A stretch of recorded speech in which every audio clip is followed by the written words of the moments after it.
We're here this evening for a candidate debate for 2 Eugene City Council wards, and also because 44% of households in Lane County are struggling to afford basic needs.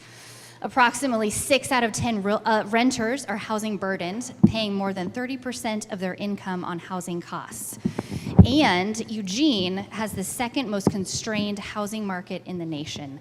So on behalf of the Eugene Realtors Association, I want to welcome you all this evening. This is something, an issue that is very dear to their hearts. We have several members over here that are all here. We wanted to just provide a venue for a deeper conversation about housing, and also for folks to meet current and soon-to-be elected leadership and to have a conversation about housing. So thank you all for making the time to come. We really appreciate it. Just a couple things. We have Tiffany Edwards, representing the Eugene Chamber here, who's going to be our fantastic timekeeper. We will be varying question lengths, and we'll mention that. We're going to start with 2 minutes, though, and we may go down to 1 just to make sure that we can get more questions answered. So she'll be holding up various cards. The yellow card for when there's 30 seconds left, the red card 15, and then the timer will go off. So be forewarned. She picked the sound that she thought was best. So yes, I am also joined here by Karen Knudsen, who is the project lead for Better Housing Together, and has been a huge advocate for housing over the last few years and throughout her career as a local architect. And so she is going to give bios for the candidates here, and we will get started. Thank you all for being here with us tonight. Thank you, candidates, for joining us, and Betsy for that introduction to our evening. These introductions are in alphabetical order, and I'll introduce the Ward 1 candidates first, and then 3 candidates from Ward 1, and then the 2 candidates from Ward 8. Emily Semple is the Ward 1 incumbent and was first elected councilor to Ward 1 in 2016. She has a background in graphic design and homeless advocacy. Eliza Kashinsky currently serves on the Eugene City Budget Committee. She works in the nonprofit Human Resources World and has helped lead We Can, the Walkable Eugene Citizen Advisory Network. And Tim Morris also serves on the City of Eugene's Budget Committee and the LCC Budget Committee. Professionally, he has worked in office administration for Willamette Family and Preferred Northwest Property Management. That is our Ward 1 collection of candidates.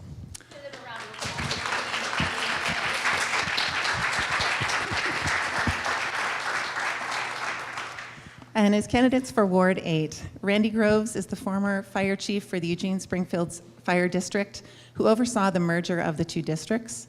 He has participated in 2 decades of budget processes with the City of Springfield, the City of Eugene, and is currently a member of the Eugene City Planning Commission. And Ryan Moore also serves on the City of Eugene's Budget Committee. He has a background in the food services industry and has worked in the Lane County Drug Court and as a state legislative aide in the 2019 legislative session.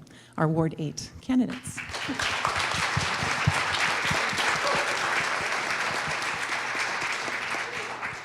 One thing I forgot to mention in our housekeeping items, there are pieces of paper scattered around. If you would like to write a question, feel free to do that, and then hold it up, and we have some folks that will be bringing that over to us, and we will sprinkle those in throughout the program. So to begin with, we will start. Tim, we'll start with you, and we'll go around, and we'll just take turns going around. Can you share with us a moment when you realized that you could actually make a difference in politics, and that is driving you to run in this election?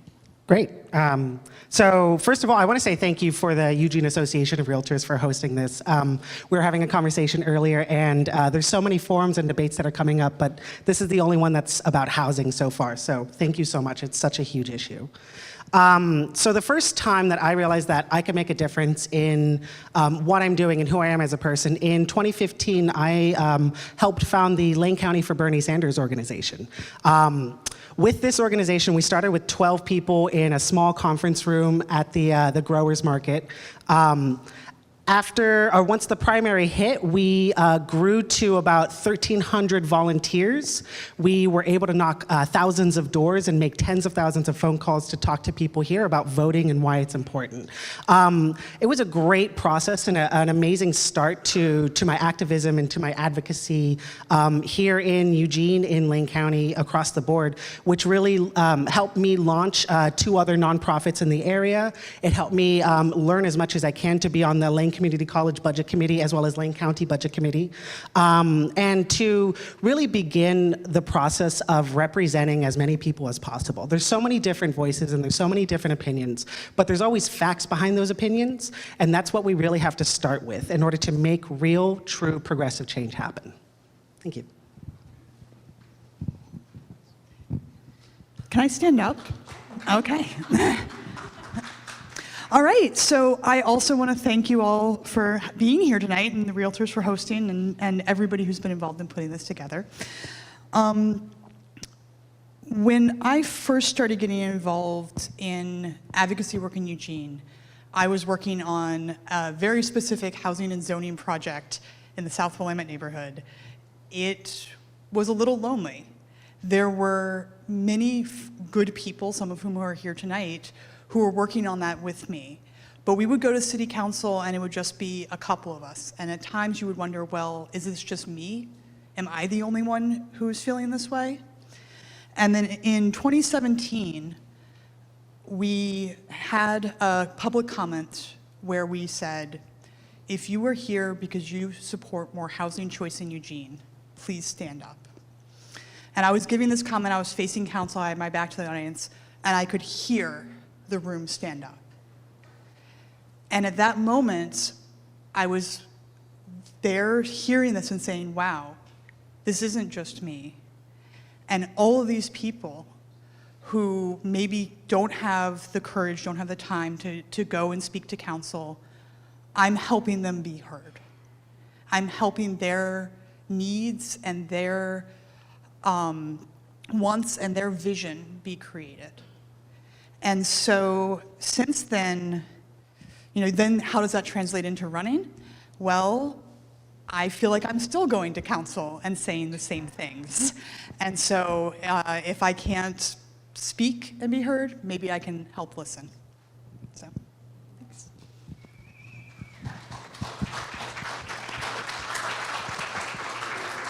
I guess after that, we're going to be up and down. Sorry. It's okay. Now I feel more powerful.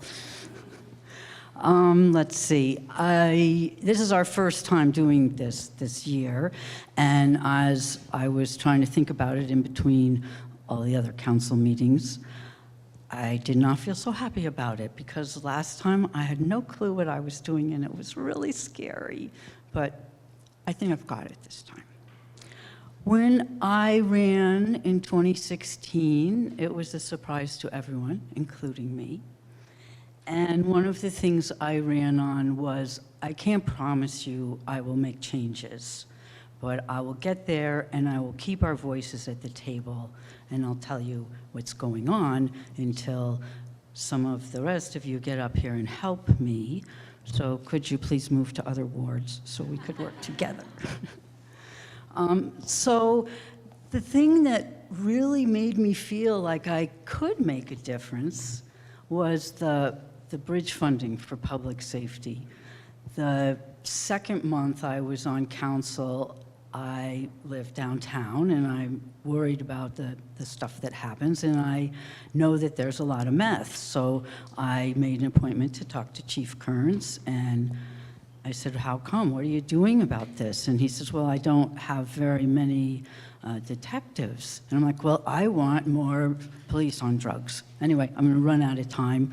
A lot of work, budget committees, council items for a couple of years. We need more police, we need more police. This was a big surprise to people who knew me before as an activist. And we did get the bridge funding passed, and when it was announced at a council, I did the happy. That solved it for me. Look at that time.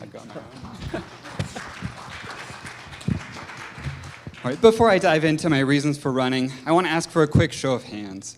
Who here knows someone who has been personally impacted by the housing crisis? Would you raise of hands? Not surprised to see almost every hand go up. And so core to the whole reason I got into this race and decided to run for city council is because I've actually lived this crisis myself.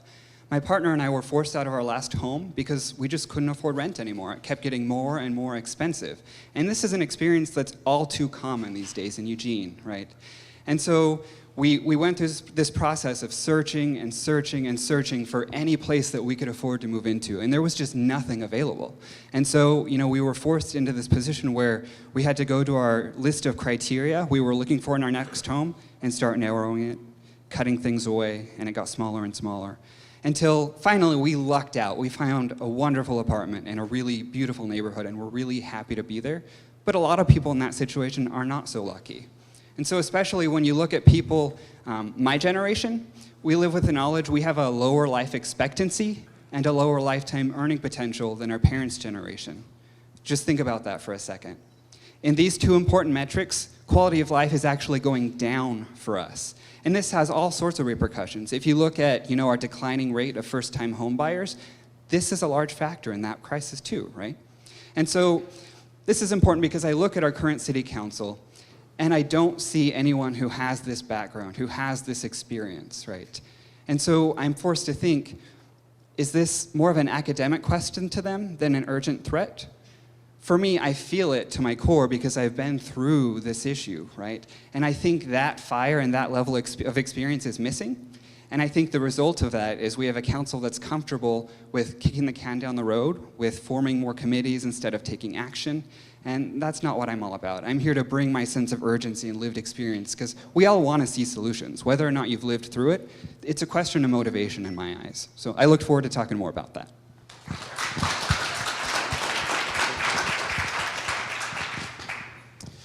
I'd like to start by thanking the Association of Eugene Area Realtors as well.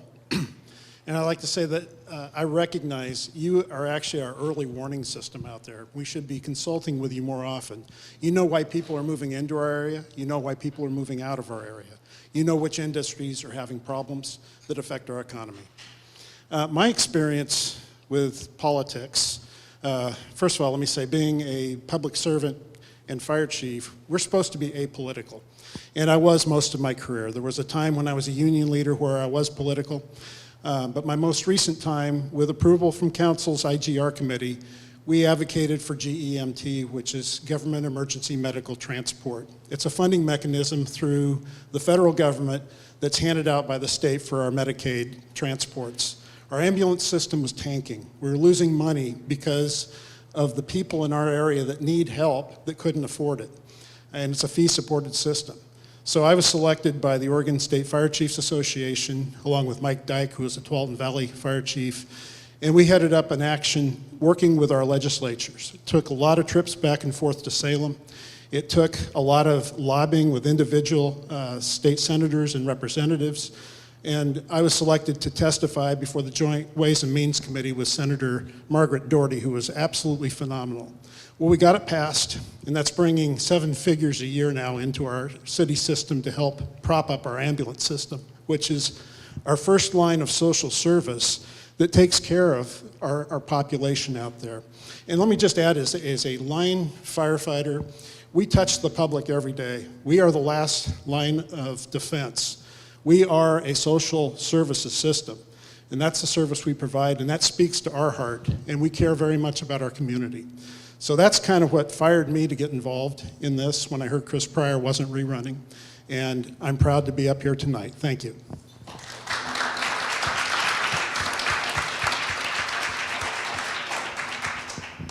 Thank you all. Before we head into the second question, there are some seats here down at the front and over here on this side of the room for those who would like to sit down or be more comfortable. Please come on in. It seems formal because we're holding microphones, but it's an informal group. We're in the southern Willamette Valley. The second question, as we move through the questions, we're going to begin with a different candidate each time. And so with the second question, we'll begin with Eliza. And the question is related to, of course, the world of housing and just how much there is to learn about the issue of housing, the crisis of housing that we face locally. So please tell us something that you once misunderstood or have recently learned about housing policy and that you wish more people in this community knew. So, as Karen mentioned in the introduction, I work for a mental health agency. And one of the things we do as an agency is we assist people with getting Section 8 vouchers. Recently, we were having a conversation about this, and we were talking about how we can't help people get Section 8 vouchers unless they've already found housing, because without them having housing secured, they get that voucher and they have no place to take it. And so we talk a lot about in housing policy the need for additional funding, and we absolutely need additional funding for Section 8 vouchers, for subsidized Capital A affordable housing. And some of that is not going to be effective unless we have the houses for people to go to. And I think one of the things that really brought home to me is the complexity of this problem, that we can't just sort of throw money at it and have it be solved. So.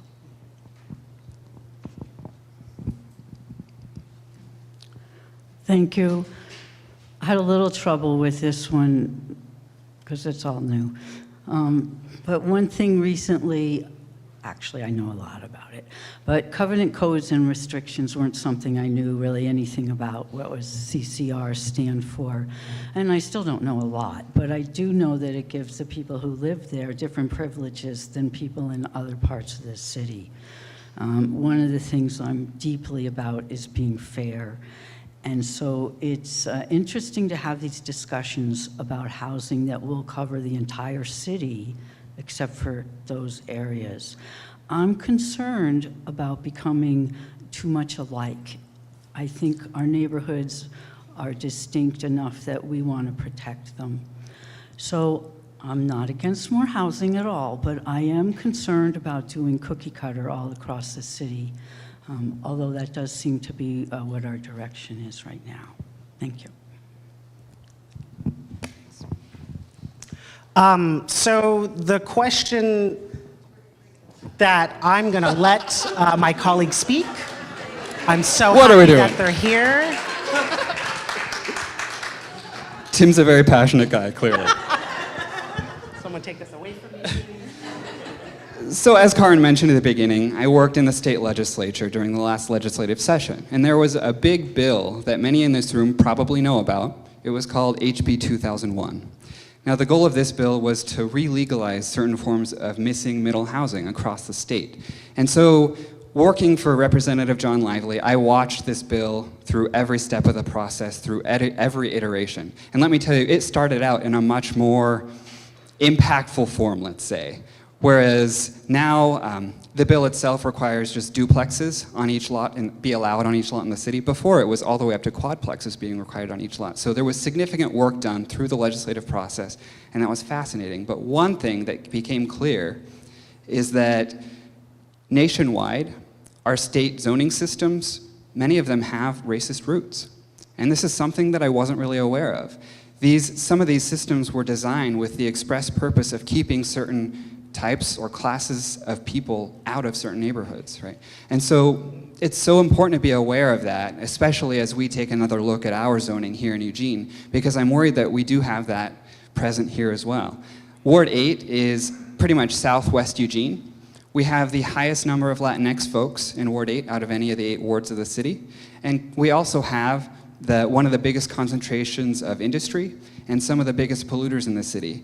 And so I point this out because there is a nationwide trend of people of color and low-income folks being co-located in areas with heavy polluters. And this is something that we're not really talking enough about. And I think it's important, at least for our city council, to pay more attention than they are. And that's something I'll bring to the table.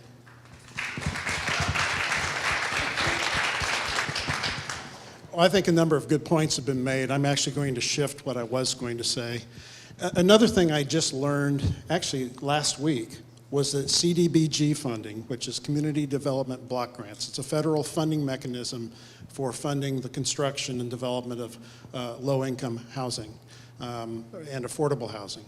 It can also be used for hiring people that are low income.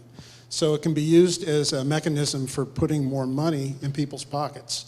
Now, the housing crisis that we have here with a low inventory and lack of diversity of type, that's part of the problem. I see the other half is what people are making. And we have wage stagnation going on in this community. If you look at the average income level, or the median income level since 2010, it's increased by 14 to 16%. At the same time, the median rental rate has increased by 47%. And the median home value price is raised by 130% during that same time. We are basically pushing people out of the ability to afford to live here. And I worry about our low-wage workers. I worry about our children that want to stay here locally. What are we doing for them? What are we setting up for them? You know, we have some realtors in the room. How much would it help if your clients were able to come in with more buying power? Would that make a difference in qualifying? These are things we need to be working at. We need to not only come at producing more housing, we need to produce more income for the people that need it most in this community. Thank you. Sure? Okay. Just want to make sure. Your turn, Tim. Oh, good. Okay. Fantastic. So, what ended up happening a little bit ago, back in about March or so, I sat down with a couple friends and we sat in a church and we said, you know what would be great is if there was a group that would represent renters and tenants here in Eugene. And so we decided to do it. And we just said, yeah, let's do it. And we're going to create what is now called Springfield Eugene Tenant Association, which is a nonprofit that helps renters and tenants in the local area. And what we did was we created a service-based hotline where renters and tenants can call in and ask their questions and get their concerns answered. And we decided to create this organization because there was no representation. And because there was a huge need for a large swath of people that are not being represented. And so I want to call back to one of the data points that was talked about earlier. 51% of Eugene are renters. However, there are over 50% which are rent burdened and 36% which is severely rent burdened, which means that they're paying over 50% of their income on their rent.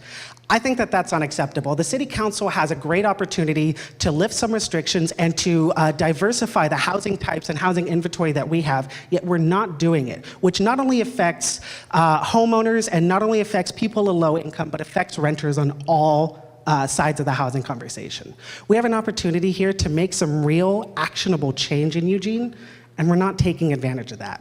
As a renter, I would advocate for more and additional different types of housing options, and to be able to really have an opportunity to get things done. Because, as I said earlier, I have founded 3 separate nonprofits here in Eugene. I've been an activist for years. I'm a person who can get things done, and I think that that's what Eugene needs now. Thank you.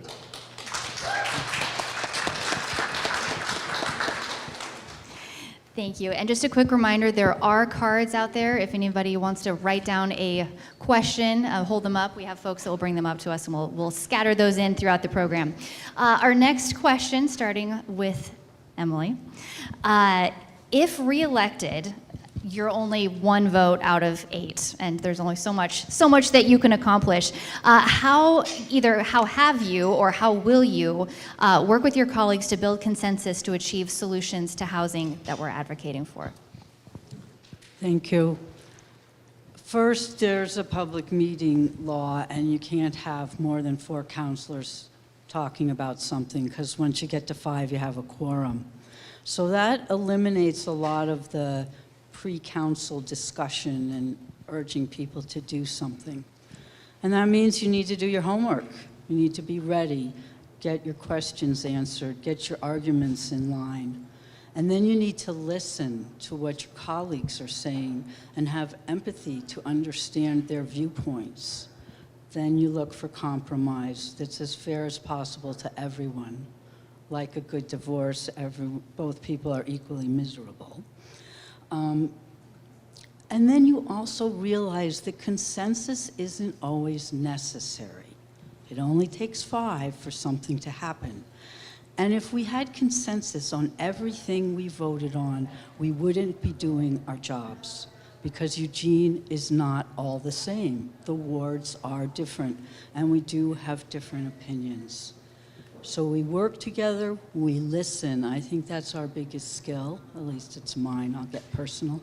And we think, we listen to our constituents, to staff, to each other, and then we make the very best decision we can from our own viewpoint, thoughts, and consideration. And then we see what happens. Thanks. Thank you. Now, I want to, in a small way, push back on the premise of this question. Because, my intimate experience with the housing crisis informs not only who I am, but the policies that I'm willing to push for. I'm the only candidate running in Ward 8 that has that level of intimate experience with this crisis and has that fire in my belly to push for the solutions we need to see, right? And so taking that into account, there's a term in the activist world called inside-outside strategy, right? And what that means is you not only need people within a system advocating with their peers and trying to persuade at that level, you also need to build a movement outside of the system through community organizing to apply pressure from that angle as well. So this is something I have a lot of experience with. I've been working on housing issues through Springfield Eugene Tenant Association, which I'm a board member along with Tim, long before I ever thought about running for city council, right? I didn't decide to take this issue up when I decided to run. It's personal to me, and that's what I bring to it. And so the skills I picked up as a community organizer are the exact sort of skills that I think will come in handy as an elected city councilor. The job isn't just to show up to a meeting every other week and sit at the table. As Councilor Semple referenced, there's a lot more to it. And part of what I would bring to that job is being more present out in the community, going and talking to people at their doorstep or wherever they are, which isn't done really outside of election season right now. And every now and then having a town hall within a neighborhood for people to show up close to where they live and talk about issues that matter to them. These are part of the outside strategy, and they're things that aren't really being done. And I think there are a host of benefits that come along with it, not the least of which being people get a chance to air their grievances, and those sort of things don't build up and fester, and we don't see that big outpouring during the regular city council meetings. And so those are a couple things that I would bring to the table as the city councilor in Ward 8. Thank you. Could you repeat that question, please? Yes. If elected, each of you would only be 1 vote out of 8. How would you work with your colleagues to build consensus to achieve the solutions to housing we are all advocating for? Thank you. That's what I thought it was. I would start by building a strong relationship. Now, currently, I feel I have a very good relationship with our council. Most of the members on the council I worked with extensively over the years, and I believe I built a level of trust and credibility with them. But it starts with being able to respect one another, being able to listen and hear each other's opinions. I'm now not on the Planning Commission, I'm actually on the Budget Committee, and I was selected with an 8-0 unanimous council appointment this summer. And I think a lot of that's based on my track record and my history of working in the city. So I believe I'm already hitting the bricks running, if I'm elected, with those relationships. And I have relationships not just with the city council, but in the city organization, with our regional partners, with our community, and with our labor that's here locally. They know me and they respect me, and that helps with that relationship with the other councilors. So that's how I would approach it. It begins and ends with the relationships.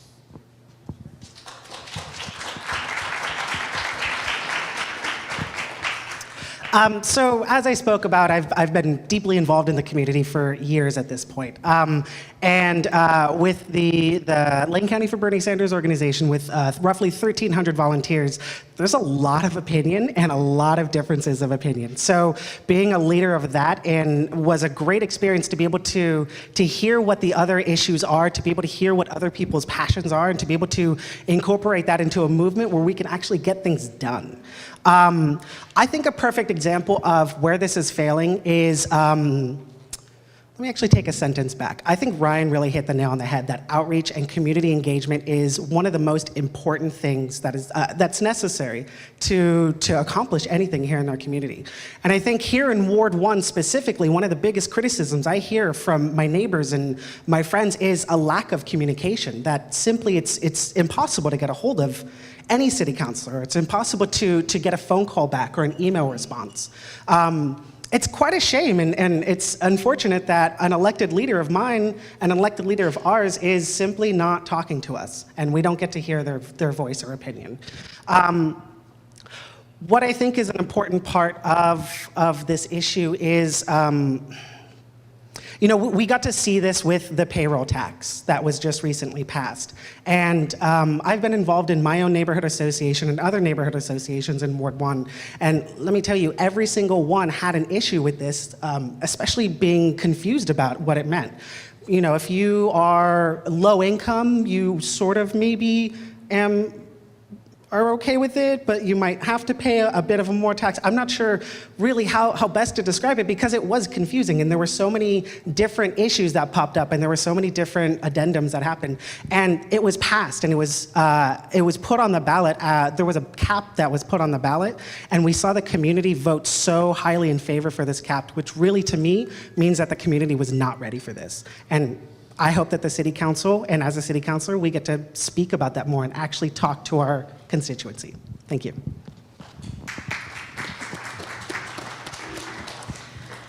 Well, this is a good question to be going last on, because I can just kind of say what they all said.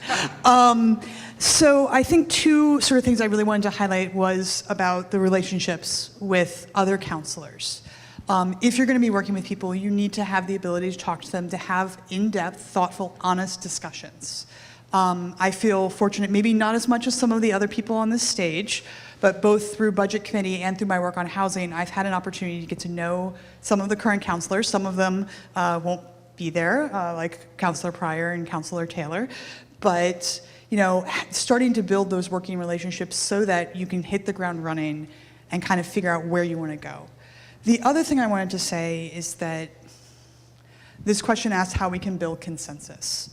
And I think it's important to realize that we can't always build consensus. That if what our goal is to make everybody happy, to find a solution that's going to work for everybody, we are never going to find that solution. And one of the things I've seen a lot is that in the attempt to find a consensus, find a thing that's going to make everybody happy, we lose sight of the outcome that we're trying to achieve.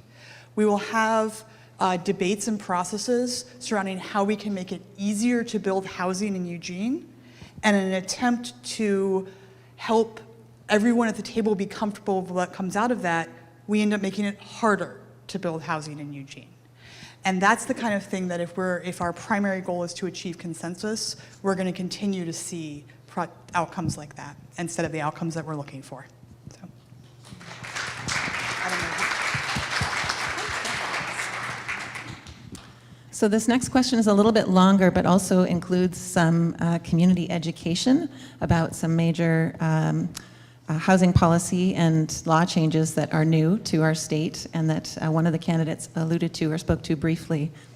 So I'll share a little bit of background and then ask a question of the candidates, and we will start with Ryan this time. So this year and next year will bring significant change to our communities as House Bill 2001 goes into effect and missing middle housing is re-legalized in neighborhoods that previously only allowed single detached types of housing. Eugene will have the option to design its own missing middle housing code by June of 2022, or to use the Department of Land Conservation and Development's model code as the basis for the code that Eugene designs to meet that same deadline, or to directly implement the model code created by DLCD. Those are the three paths that we have as a community to being in compliance with this new state law by June of 2022. Different, if I may editorialize for a moment, from Senate Bill 1051, which allowed for ADUs on all single detached properties. This bill includes a timeline of June 30th of 2022, by which point, if we do not have a local ordinance in place, the model code will apply. That component of the state law was largely written to address inaction when the goal of these laws is actually to create more housing and see action. So question to the candidates, beginning with Ryan. Of those three scenarios, what are your thoughts on the best path forward? Thank you. You know, as I said earlier, I worked in the legislature while this bill was being considered, and I watched it go through the entire process, start to finish. To me, there should be a really obvious answer to this question. Of course, we need to draft our own plan. If we rely on the state's blank template, we're not going to get something that fits our communities, and it's going to create more problems than we already have right now. Now, I said that it should be an obvious answer, and I want to give just a bit of history for those may not be aware. Council did consider recently a motion to not only not implement this state law, it also had language in there to work towards a legislative repeal. And so to me, maybe this is because I worked in the legislature, but I would hope it would be sort of common knowledge. The Speaker of the Oregon State House of Representatives was one of the chief backers of this bill. And to me, that means there's virtually no chance it's going to be repealed, right? And so we had this motion on the table. It failed, thankfully, but it was there, and it would have directed our staff to put our city resources, our taxpayer dollars, into this hopeless and inevitably fruitless path of action. So that's a bit more background. I guess a simple answer is all that's required here. We, of course, need to devise our own code.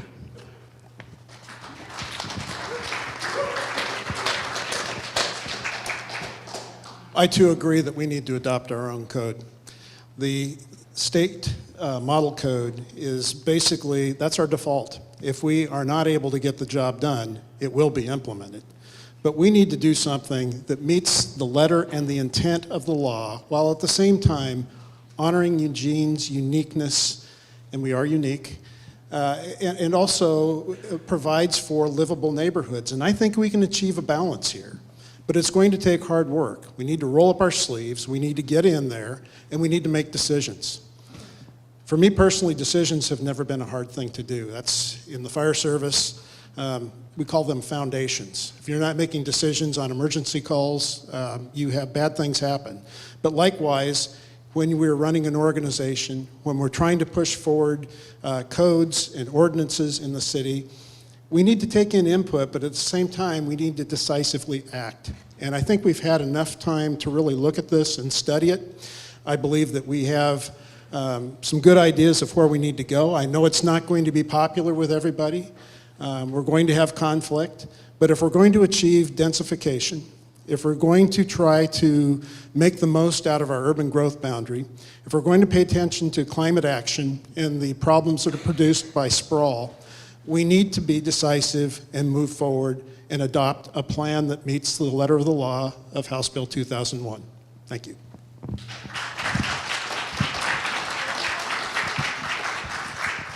So to start off, just like my colleague, I believe that, yes, we need to write our own we need to make sure that we are writing our own code for this.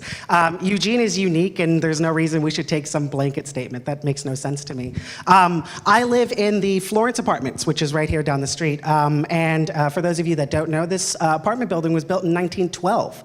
It's a huge piece of history here in Eugene, and I think it really showcases that Eugene can grow in a good way while also maintaining our own cultural basis and our history here. I serve as a rulemaking advisory committee member for House Bill 2001 and House Bill 2003 for the state.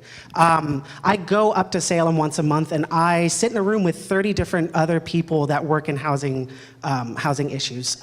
Developers, renters, Thousand Friends of Oregon, zoning, planners, what have you. The great part about this rulemaking advisory committee is that it's all different perspectives that get to come together for one single goal, to make sure that people are housed here in Eugene.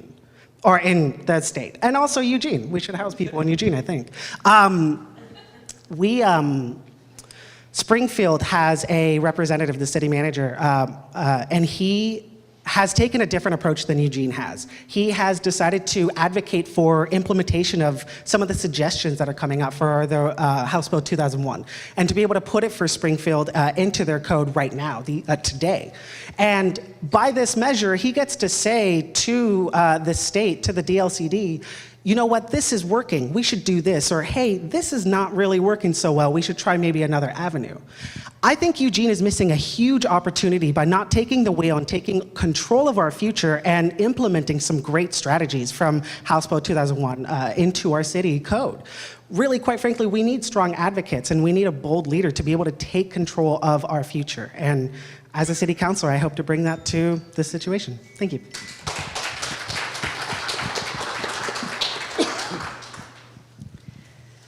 So I'm a little weird. When I get really stressed out, I read zoning code, and that helps me relax. And because of that, I've read a lot of zoning code around the city, and I can tell you that if we try and just drop model code into our code, it's not going to work out that well. Our code's unique. It's a very special code. And so I think that, like everyone else, that we do need to draft our own code. But one of the things that we need to do with that is look beyond just bare minimum compliance. Eugene is a city that has historically been innovative in many, many ways. I look back, I read old zoning code too, because there's not enough code for some of the stresses in my life. And Eugene was very early in actually allowing secondary dwelling units in the city. We were doing that back in the 80s before many other places were saying like, oh, let's have this be an explicit housing type that we can have. And ever since then, we've been making things harder and harder. I want to see Eugene be innovative again when it comes to how do we regulate housing in Eugene. I want us to look at not what we're scared might happen if we don't put a block or a rule to keep someone from doing something, but what we can create if we really look at our code and say, how can we use this to help us achieve our vision? So.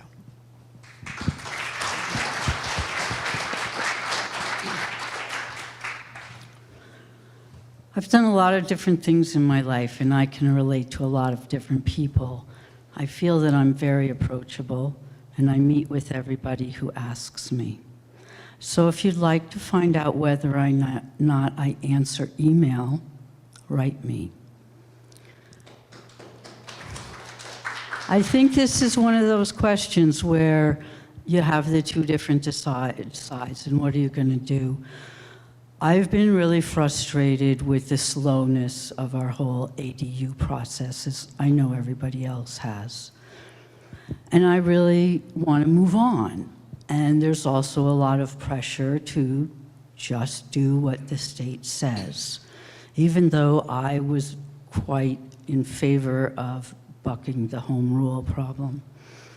So I don't think we should start from the very beginning and write our own, because I don't know if I'll still be here. And I mean alive, not on council. So I think we'd be wise to use it as a model. We have a lot of information about Eugene and what we want. We always need more. We're always asking for more. One of the frustrations was we were going to have 2 phases, and phase 1 has just never ended. So we're really behind in phase 2, which is pretty much what this bill is about. I know we're innovative, and that's really one of the things I love about Eugene. But I do think it's okay, now that we have succumbed, to actually use the state law as a framework. Thank you.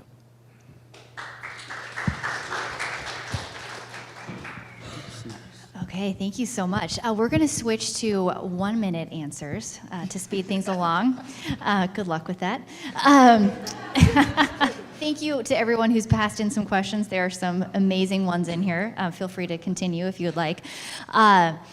We're going to start with this one, and Randy, this is for you and everyone. Public housing and market developers are producing housing at around $250,000 per unit. How will you reduce this cost?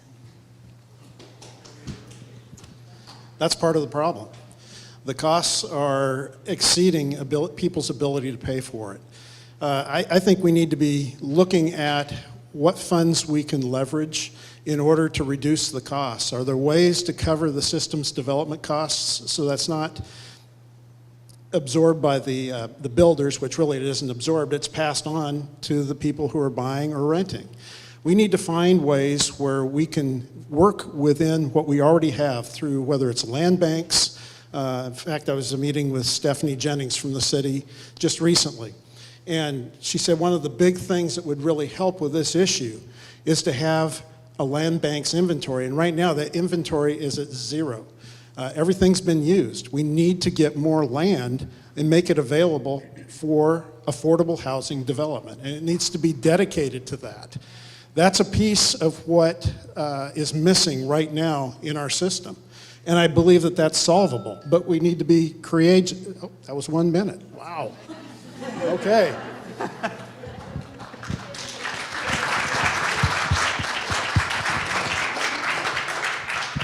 So I want to start off by talking about the lack of different housing that we have, the lack of missing middle housing. And I think that that's one of the main issues that we have with housing construction is that there's so many barriers and there's so many restrictions to building this kind of different kinds of housing that developers are just simply saying, let's move on. Let's not build in Eugene. It's not worth it.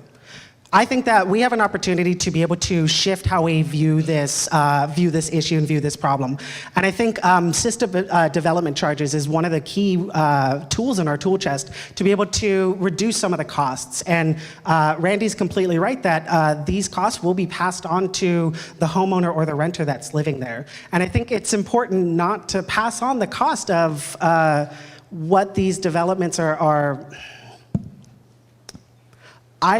This is an issue that really bothers me, and it's an issue that I think bothers a lot of people, and it's not very well known. And I think that we need to advocate for more and additional types of housing because we, quite frankly, don't have any more time to waste. Thank you.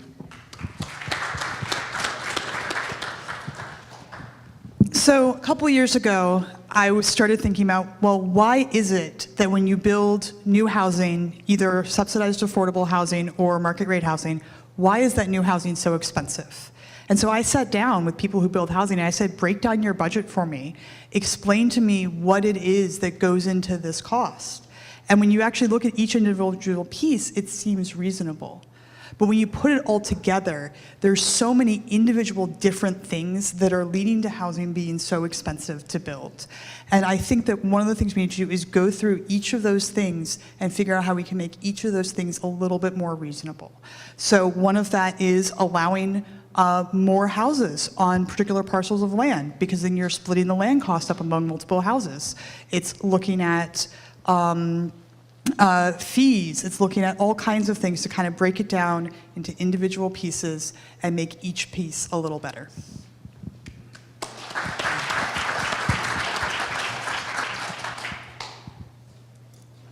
Can't really do anything about the cost of materials or labor or the cost of land unless we lend you some money to buy the land. So it's a really complicated problem.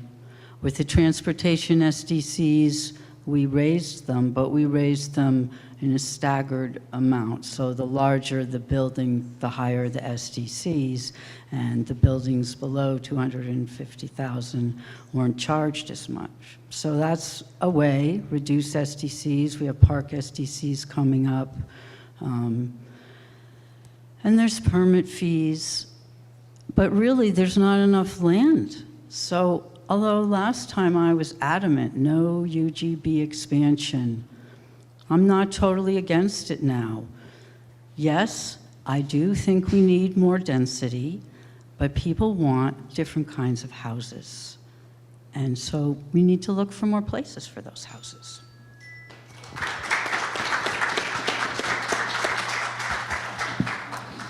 And I'm sorry, Councilor Semple, I'm going to push back a little bit on that. I think we do have some buildable land in the city, and I think the name of the game right now is more compact communities, right?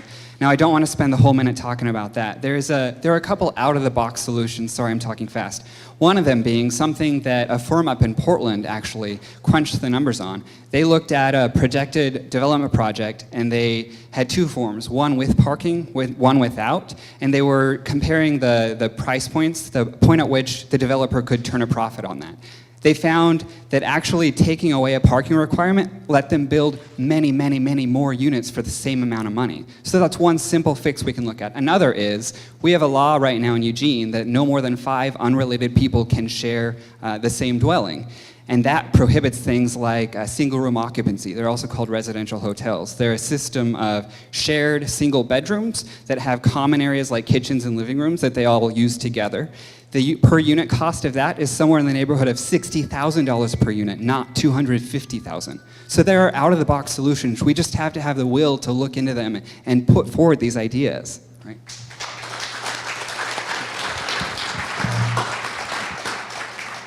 So we have maybe 20 cards in our hand, and feel free to send out more questions. I'm gonna try to combine a couple of them in the next few questions, but this topic came up on 2 cards, so I'll read a short question, which is, what should the role of neighborhood associations be in setting housing policy? And Tim, we'll start with you. Are we sure it's me? Just double checking, yeah. So right now in Eugene, we have several neighborhood associations that all do different things. As I said before, I have been involved in several neighborhood associations in Ward 1. Downtown Neighborhood Association really likes to advocate for other people and are desperately trying to find solutions to resolving homelessness. The Friendly Area Neighborhoods really talks about livability in their community and what it's like to live there. I think that we have neighborhood associations which are involved and engaged, and generally are of people who can advocate for real change and real action. But also our neighborhood associations don't always look like the neighborhood that they're in. And I think that that's a huge misstep that we have here in Eugene. So the first thing that I would advocate for is making sure that the neighborhood looks like, or the neighborhood association looks like the neighborhood that they're in. From that point, then I think that we can have this particular conversation. But until that happens, I'm not ready to have that conversation yet. Thank you.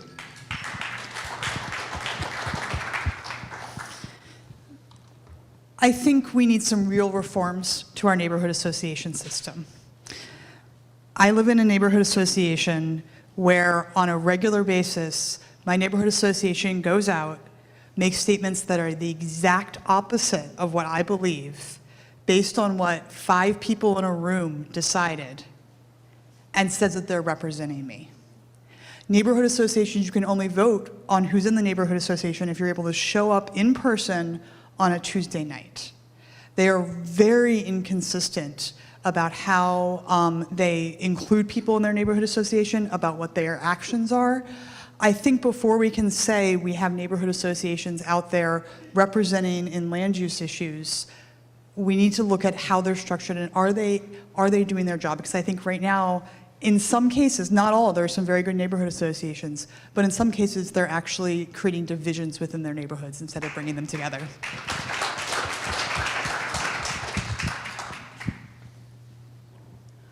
I think our neighborhood associations are really important. I don't think they're not active enough, they're not big enough. It's really hard to make it representative of the neighborhood if not all the neighborhood will show up. I think it would be okay to have more neighborhood organizations, maybe the evening neighbors or the Saturday neighbors, or we like to go bike riding neighbors. There's no reason that just one group can represent all those different people. Or we can spiff up the neighborhood associations we have, which is something that people have tried and it hasn't worked out very well. So when we're out canvassing, let's ask our neighbors, what would get you to a neighborhood association? Or would you rather have We Love to Bike neighborhood association, or Let's Make Cookies, or Let's Figure Out the Housing Problem association? Thanks.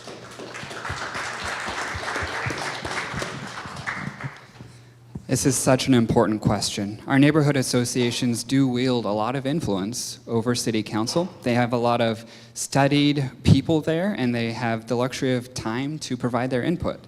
I've gone to one of the biggest neighborhood associations in Ward 8, which is Churchill Area Neighbors, and I talked to them about this, and they're very aware that they sometimes have a problem with diversity.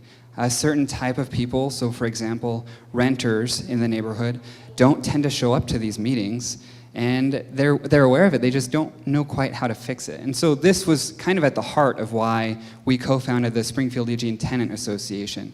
To get these folks representation requires a different mechanism than we have present in this city. And what we're finding is through this association, we're able to gather all sorts of stories and input and share that with our elected leaders that otherwise would not have reached their ears, right? And so for a homeowner, maybe the neighborhood association is an easier path for them to voice their input, whereas for a tenant, we're finding this structure is actually more effective. So I've been working on this, is my point, I guess. I actually have limited knowledge on this because I've lived in Ward 8 since 1983. So all I really know is the Churchill area neighbors. And I've been to some of the meetings, and I think they work very hard to try to represent the community. It's the participation level that seems to be the challenge. But these are good people, and the regular quarterly meetings, I think they are well attended. Last one filled a very good-sized room, and I thought it was a very productive conversation. I don't disagree with Ryan, though. I think that it'd be nice if we could get more diversity in the parts of the neighborhood that don't show up. But I don't know how you compel people to do that. At the same time, I think it's a tool that we should be using and should be helping inform the council on more of the granular level of what's going on and what the needs of the different areas are. So I do support strengthening the neighborhood associations and maybe finding a better way to engage them.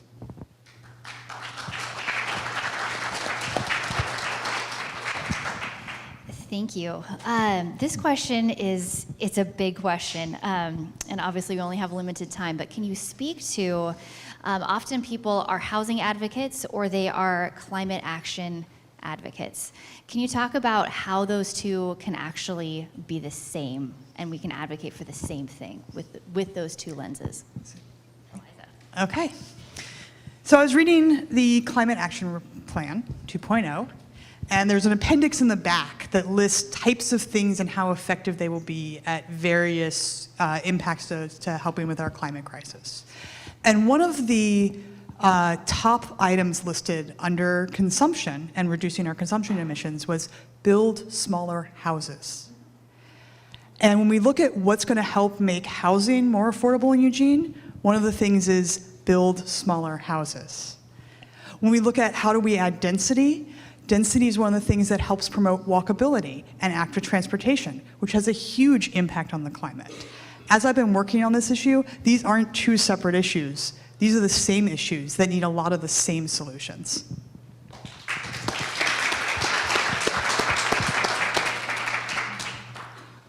One of our biggest challenges with climate recovery is transportation. If we improve our mass transportation, electric buses more often, better routes, and we build the houses on the heavily traveled roads, people won't be driving as many cars. That would really help save time and save pollution. Another thing we could do is not build so many new buildings, but remodel, refigure the buildings we have. Taking down a building and pouring new concrete is not going to help our carbon levels. Smaller houses, great, but let's not forget about the housing stock we already have. And let's put our houses on roads where we can get places. Thanks.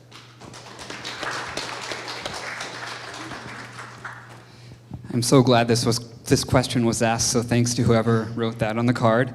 You know, housing advocates are climate advocates. They may just not know it yet. This is something I learned early on in my advocacy efforts. There are all sorts of factors that come into play when you look at the size of a dwelling. For example, the cost to heat it through the year, the amount of concrete that you pour in the ground. So yes, Councilor Semple's right, that is a reason to build small, right? And also looking at basically the price of different types of housing. Right now in Eugene, we lack what we call middle housing. And this can be summed up as duplexes, triplexes, cottage clusters, townhouses. I live in a row house myself, which is a form of middle housing. And so not only does it benefit the climate, you also can cluster these smaller dwellings closer together, which means people can be closer in their community to different resources. So that means less travel time. And if you're thinking of a population that may not be able to afford an electric vehicle, they may be driving a highly polluting vehicle. So it's especially important to have these sorts of dwellings, and we don't have enough of them right now. I absolutely believe the two are connected together and they support each other. We need to have more high-density urban dwellings in our downtown. We need to have high-density mixed use along our transit corridors, and we need to have a different type of housing in our neighborhoods. Even from the ability to support it with tax dollars, if we keep having just detached single-family dwellings and keep building out and out and out, they don't produce enough tax dollars to deliver the services to. So there's the financial aspect as well. But absolutely having smaller structures, especially in considering that 45% of our households are single households. That screams at needing a different type. We're still based on the 1940s model of detached single-family dwellings, and that just isn't what we need right now. We need more of the smaller stock, we need more of the compact, urbanized dwellings and the mixed use. So that's my stand. Thank you.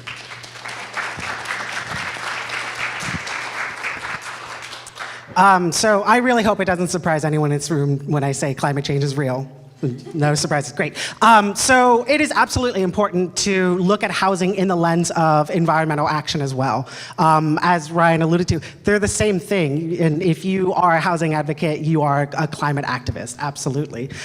When we start looking at our urban growth boundary, what really that entails is not, expanding what the city, is and where we can go. But if we continue to look at urban growth boundary and expanding in that way, we risk an increase in our carbon consumption. We risk an increase in our car dependency. We risk an increase in higher infrastructure costs, which it taxes the taxpayers so much just for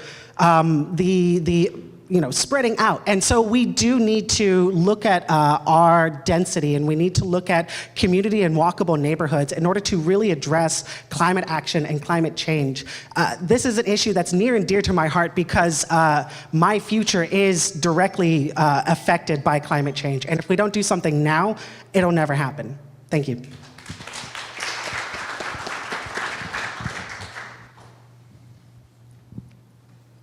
Okay, this next question is an attempt to combine a few questions about the same topic. And I'll read a little bit from each of them. So on my way here this evening, I waited at an intersection on Coburg Road under the I-105 bridge. There were 8 people with their carts and home structures under the overpass, trying to prepare for a cold night. What else can we do to get them off of the street and not just into a temporary shelter? Can you please tell us about your top actionable priority for Eugene's unhoused population?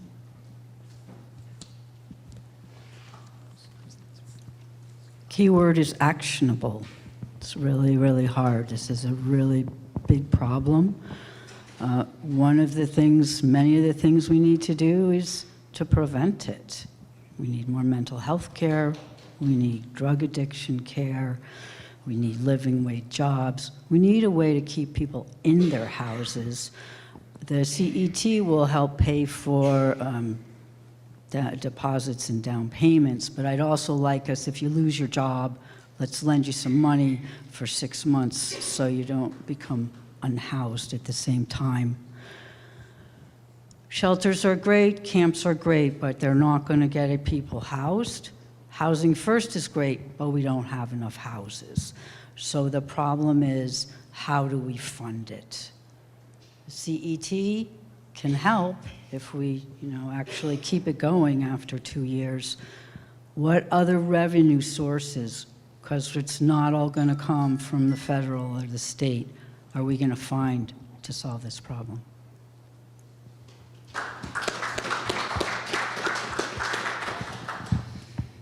Man, there's a whole lot more to say on this than can fit in 1 minute, but I'll talk fast again. I sit on the City of Eugene Budget Committee, and there's an example there of our council not feeling the urgency of this crisis.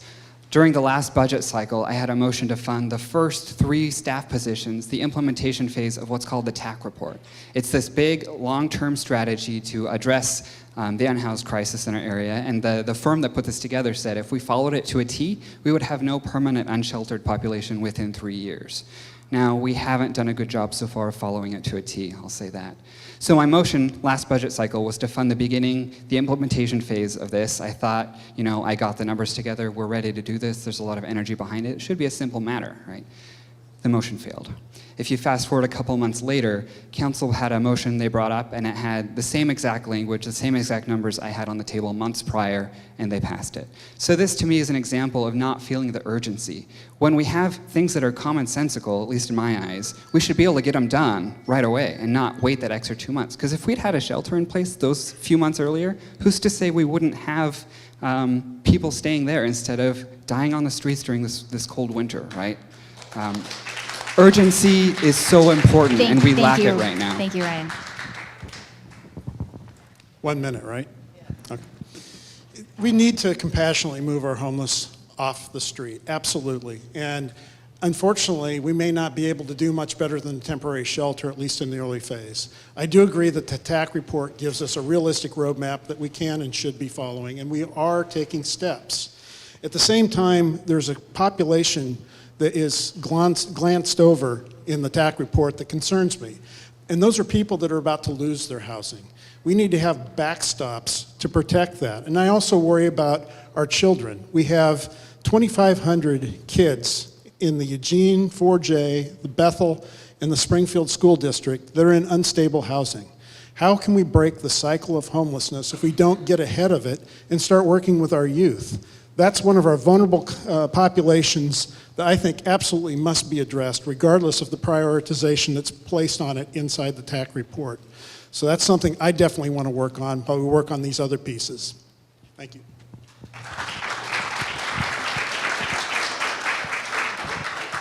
So, one of the, Tiffany, can I have like 4 or 5 minutes? Is that okay? So one of the big issues that we have with this is a lack of housing. And it's unfortunate that I'm going to have to repeat myself on that, but it's the main issue that we have to homelessness. Study after study comes out that says one of the main causes of homelessness isn't drug and alcohol addiction, is not mental health issues. It's rising rents. It's a hospital bill that costs too much that puts someone on the street. And unfortunately, as a city council, we can't do much about hospital bills, but we can do something about housing costs. Eugene has a vacancy rate of about 2% or so. And to give you a snapshot of what that actually looks like, a normal city has a vacancy rate of 5 to 8%. We have so few housing that people don't have choices in where they can live and don't have choices about leaving. And just to give you a personal story on this, I applied for my personal apartment about 2 years ago or so, and I applied within an hour of it being posted, and I was the 8th person in line. That's ridiculous, and we need a city council that can actually lift restrictions on these zonings to make it more possible. Tim. Thank you.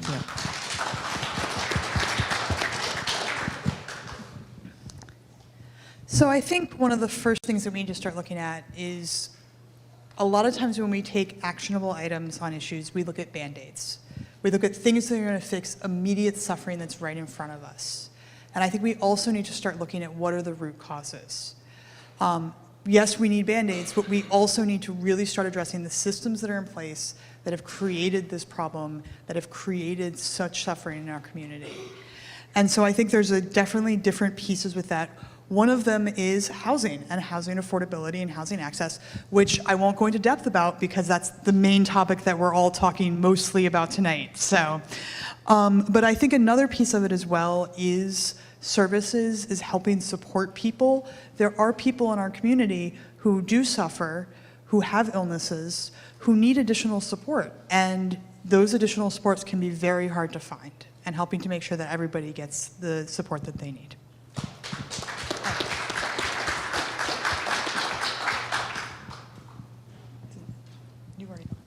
Did you start? Okay. All right. I can can go again. I lost track. Okay, you want to go again? Okay. So one issue that is very near and dear to realtors' hearts is private property rights.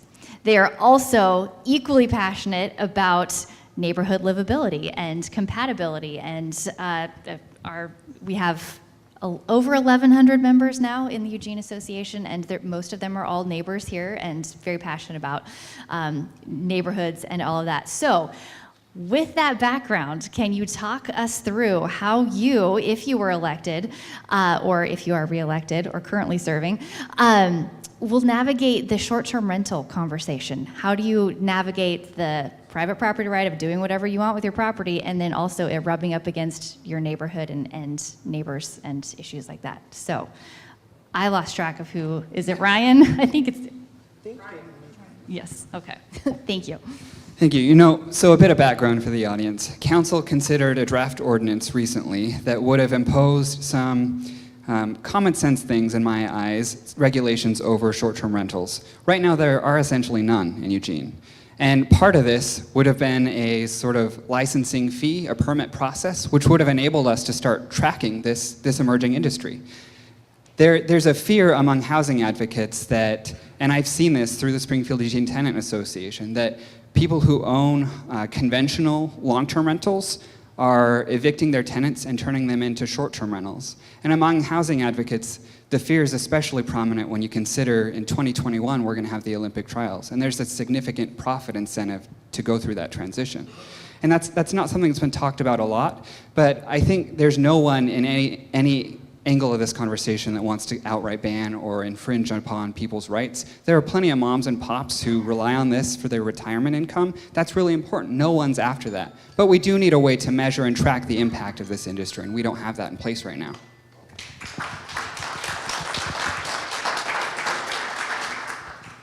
This is one of those issues that has passions on both sides of the equation.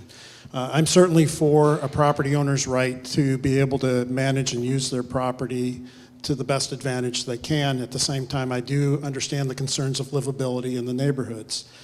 But I had an opportunity recently to speak with a couple of people that own short-term rentals. That's how they're keeping their homes.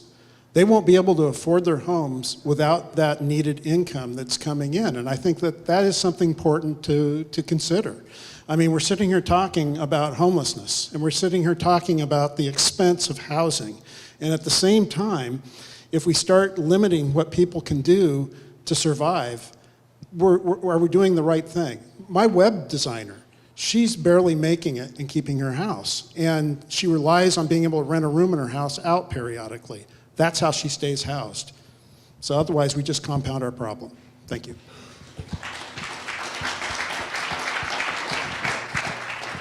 Short-term rentals, which is the new fun third rail topic of the city of Eugene. It's great. So Ward 1 specifically, I believe, I only had a chance to look at a map, so I don't have this data available, but I believe Ward 1 has the most short-term rentals in any other ward. And when I say the data, and I see a couple heads shaking, no, this is really my point, is that we don't have data. We don't have information on this.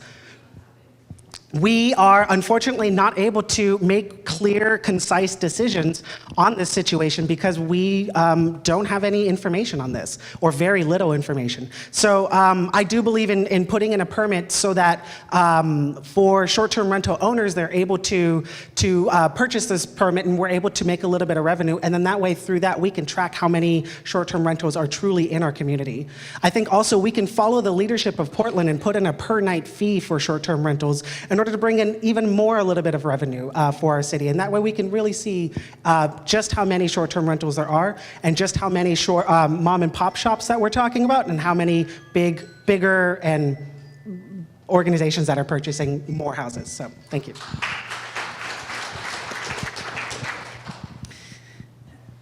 So in the scale of issues facing Eugene,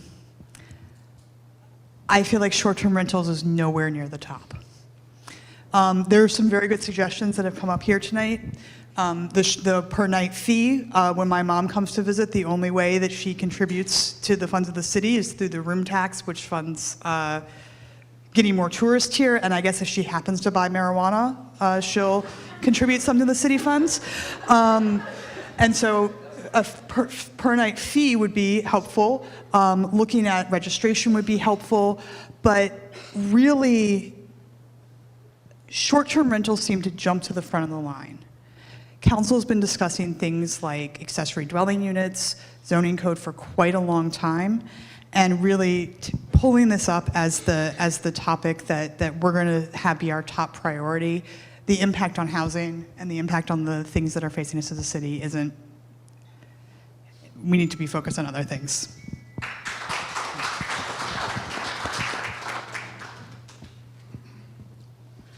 STRs are not at the top of council's list.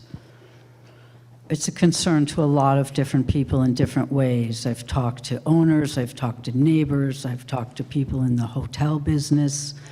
I think we were too quick to get our suggestions written into an ordinance, and people were scared by that. We're not going to do that. We want to listen to the different sides. People have been very good about coming and talking to us. It's got to be done quickly, though, because if it is true that people are coming from out of the state, out of the country, and buying up our land, we should get on that sooner than later.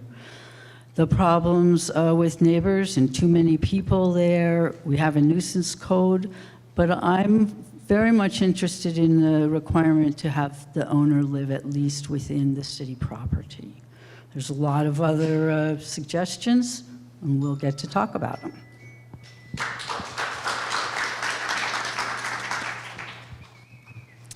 So this question is about our livability and how friendly we are in a particular way. One of the areas that people who are very concerned with livability and age-friendly communities focus on is housing. How age-friendly is the housing in that community? So, candidates, can you tell us about whether you support creating standards for visitability or universal access with housing being built or renovated in this community?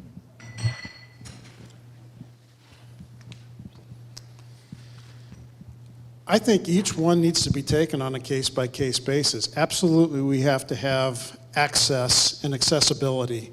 And I assume you're talking about like disabilities and whatnot. Yes, and you know, most of our multi-unit dwellings, they have that built into them.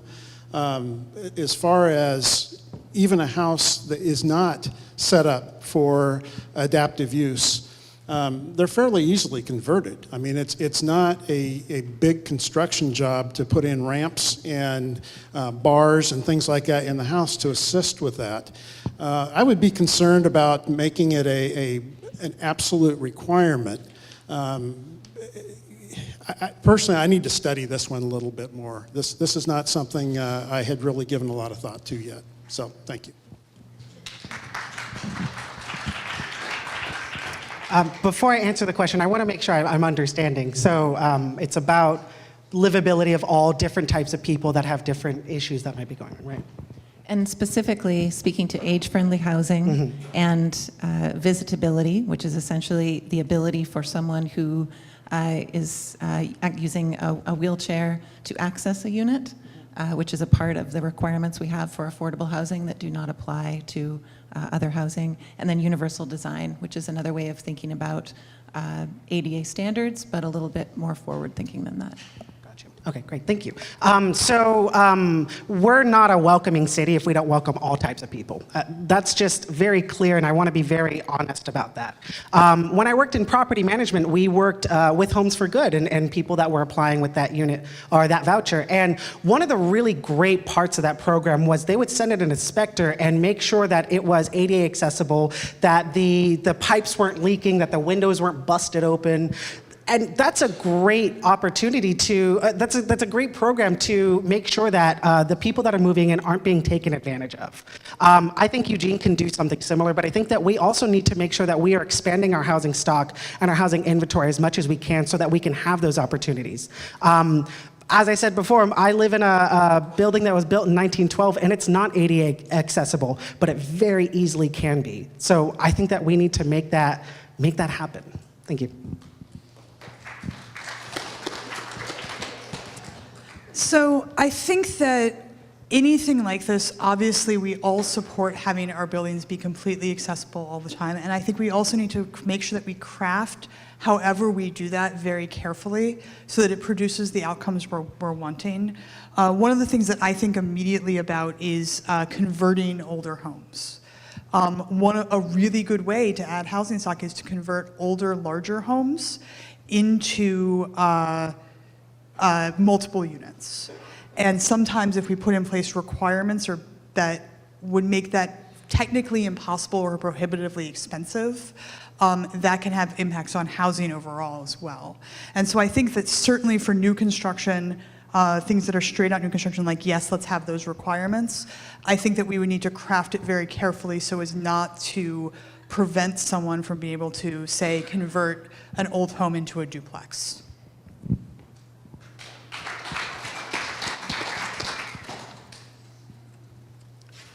Housing and aging are a problem that we need to look at. As us boomers get older, we need smaller houses, our incomes become flat. As far as requiring that every house be ADA compliant, I would really have to think about that some more. I certainly want there to be plenty of houses for all abled people to live in. I'm not sure, just talking about new construction, and I certainly have seen plenty of houses and apartments being retrofitted. So I have to think about this a little more, mostly because I'm not real clear on the depth of the question and what it entails. So I don't want to say, yeah, we need it, when I'm not really clear on it. But I'm certainly in favor of ADA requirements, and I in graphic design, I did some big signs, and you had to really pay attention to what people could see. Yeah, this is a big question, and I think the details of this are very important. I do, in spirit, agree with the concept of ensuring that our housing stock is visitable for people from all diverse ranges of ability. And it's not even just a question of visitability, it's a question of livability. If you think about our elderly population, a lot of times in retirement, they look to downsize, and right now, we have a severe dearth of options for them to downsize too. And this is one of the things people are talking about when they say, missing middle housing. Some forms of that, like, again, duplexes, triplexes, cottage clusters, these are very convenient for people to downsize into, and we just lack enough of those options right now. So this question is big. It's not just visitability, though that is important. It's also livability, and I feel like we've been talking about this the whole night, so that's great. Thank you. Well, your time on the hot seat is all drawing to a close, so we're going to wrap up with one last question and give us your best shot of why we should vote for you for City Council in May. In 1 minute. And I believe, Tim, you get to start. Oh, okay, so just 1 minute. Okay. Supporting me and supporting this campaign means bringing a bold and fresh perspective to our city council. I've been an activist for years now, and I've been able to work with other groups and other organizations, other nonprofits that are able to make things happen and get things done. And I think that that's what we need in our city council, and that's what we're missing on our city council is a perspective, missing perspectives, and a city council that's willing to take bold action, even if it's not the most popular choice. So I would hope to earn your support, and if you want to know more about me, please visit my website at friendsoftimmorris.com. And you can also talk to my campaign manager, Emma Empole, who we just hired, and very excited to work with. And I want to thank you all for spending your Tuesday night with us in the middle of a warehouse. So thank you.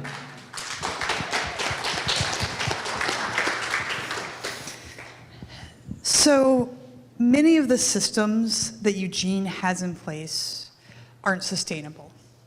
They aren't economically sustainable, they aren't environmentally sustainable, and they aren't just. And if we keep going in the way that we've been going, if we keep prioritizing the status quo over the progress that we need to make as a city, people of my generation and the generations that follow me are not going to find Eugene nearly as livable as the people in the generations who came before us. And so I think that we need city councilors who are not just willing to make strong decisions, who are not just willing to take bold steps, but who are really willing to get into the weeds and understand the depth and the complexity and the interconnectedness of our problems that face us. I'm someone who reads zoning code for fun.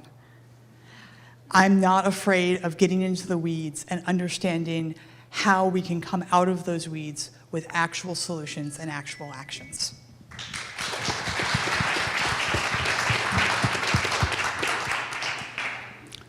This job is really hard. It's a lot more complicated than I ever imagined, and I really love it. I'm the happiest I've ever been, so just think what's ahead for you. I'd like to keep this job. I've got a lot of momentum, and because it's complicated, it takes time to figure it out. I'm 3 years in. I know the people. I have a great relationship with staff. My knowledge of all the topics is huge. It's an incredible learning curve, and I want to keep learning. I've got the experience. If you want to see what kind of counselor I will be, you can see what kind of counselor I am. One of my biggest strengths is that I listen. I will listen to everyone who wants to talk to me. And I think as a counselor, that's the basic of my job. I cannot make your decisions without your information. Thank you.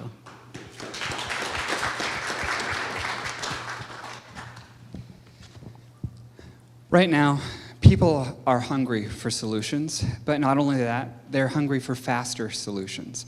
I've talked a lot tonight about how we have a council who is forced to see a lot of these big challenges facing the city as more academic questions than urgent threats. Whereas, I've lived through some of these things myself, and I feel the urgency of it. I've been working on the issue specifically of the housing crisis years before I decided to run for office. This issue is core to the reason I decided to run. I've been endorsed by people ranging from the former mayor of Eugene, Kitty Piercy, to John Van Landingham, who is possibly the foremost housing lawyer in the entire state of Oregon. And the list goes on, but essentially, there's a hunger right now to pick up the pace and really get to work on this, and I have the passion to push for that. And it's a question of motivation, and I feel I'm the one that has it. I have a sign-up sheet out there. Please sign up to get involved in the campaign or just to get updates about what we're doing. We're knocking a lot of doors. I could sure use your help doing that too. I see some volunteers in the audience, actually. Any questions? I'll hang around for a bit, and I'm happy to talk more.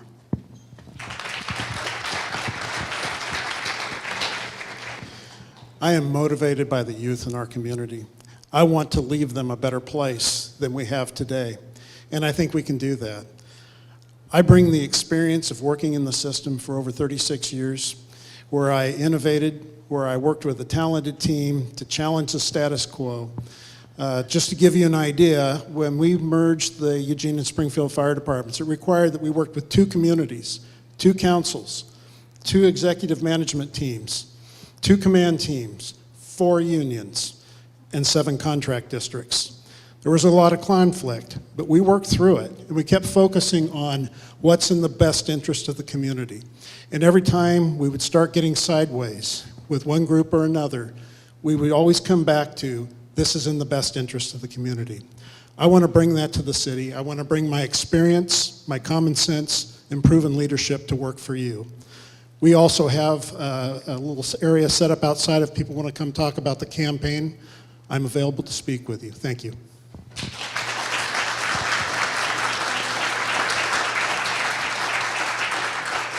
Thank you all so much for coming. It takes a lot of courage to actually run for office. So thank you for doing that. Thank you all so much for coming on behalf of the Eugene Association of Realtors.